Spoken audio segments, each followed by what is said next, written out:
Vandaag gaan we terug naar de roerige 16e eeuw, toen de zeeën nog bevaren werden door gevreesde piraten.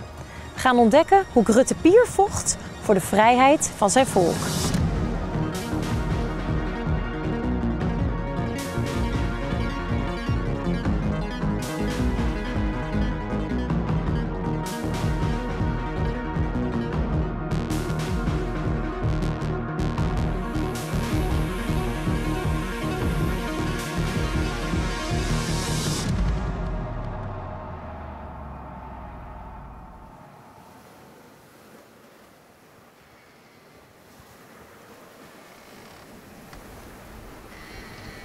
Op een grauwe ochtend in 1517, met een grijze lucht die dreigend boven de Zuiderzee hangt, bevindt een jonge Hollandse matroos zich aan boord van een handelsschip op weg naar Amsterdam.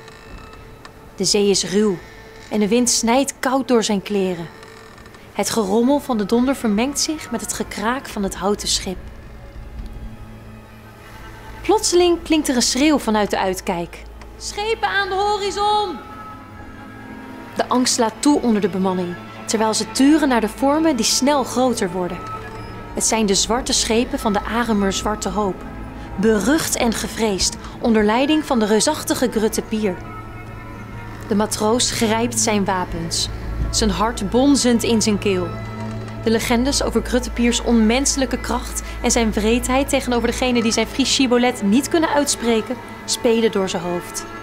Het schip maakt zich klaar voor de strijd, maar diep van binnen voelt elke man de ijzingwekkende aanwezigheid van hun naderende noodlot.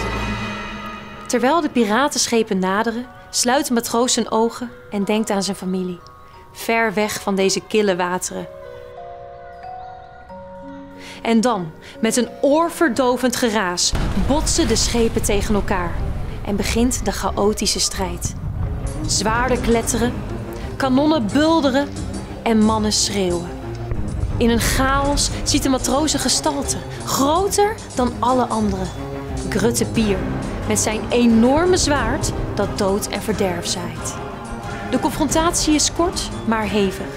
En ondanks hun dappere verzet is de bemanning van het Hollandse schip geen partij voor de brute kracht van Pier en zijn mannen. Het schip wordt geplunderd en degenen die het overleven worden gedwongen het onmogelijke shibboleth te reciteren. Buter brea en green cheese, wat dat net sissekin misschien op joch te Fries. De matroos, trillend van angst, probeert de woorden uit te spreken, maar hij faalt. Is bin op te Fries. Terwijl hij wacht op het vonnis van Grutte Pier, denkt hij aan de verhalen die hij later zal vertellen, als hij deze dag overleeft. Het verhaal van de dag waarop hij oog in oog stond met de legendarische Friese reus. Een verhaal van angst, van strijd en met onvermijdelijke confrontatie met de geschiedenis zelf.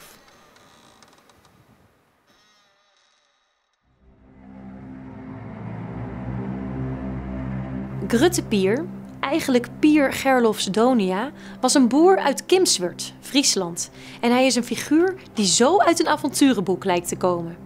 Zijn leven veranderde dramatisch in 1515, toen Saksische soldaten zijn boerderij platbrandden en zijn vrouw vermoordden. Deze gebeurtenissen drijven Pier ertoe om een rebellenleider te worden, strijdend tegen de indringers en de Hollandse overheersing. Zijn naam Grutte, wat groot betekent in het Fries, verwijst naar zijn imposante lengte en kracht. Er wordt gezegd dat hij zo sterk was dat hij een ploeg met één hand kon optillen.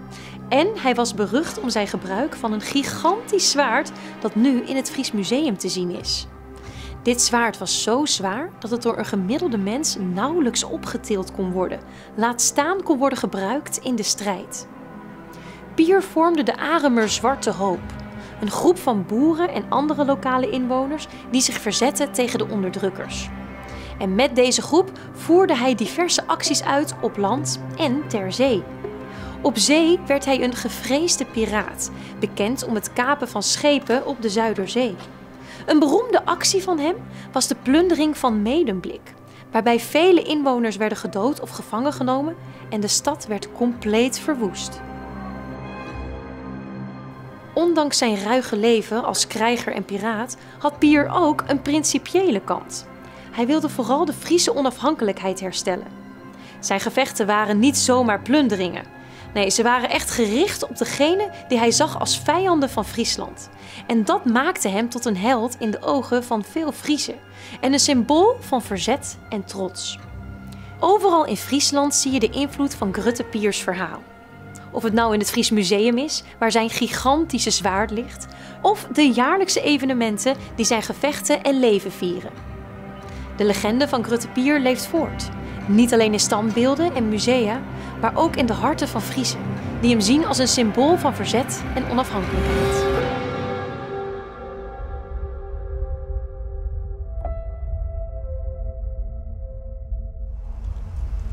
Stel je voor, je loopt door het pittoreske dorpje Kimswert in Friesland, waar elk straatje en elk huisje doordrenkt is met de echo van de legende van Grutte Pier. In het centrum staat trots een standbeeld van de grote reus. En Kimswert is daarmee meer dan een plaats. Het is echt een tijdcapsule die je terugbrengt naar de tijd van rebellen en piraten. Praat je met de lokale bevolking, dan hoor je verhalen over Grutte Pier als zijnde een held, een beschermheer, iemand die opstond tegen de onderdrukking. Zijn verhaal inspireert nog vele mensen om trots te zijn op hun Friese roots. En het is best bijzonder dat iemand uit de 16e eeuw vandaag de dag nog zo'n grote impact heeft op een gemeenschap.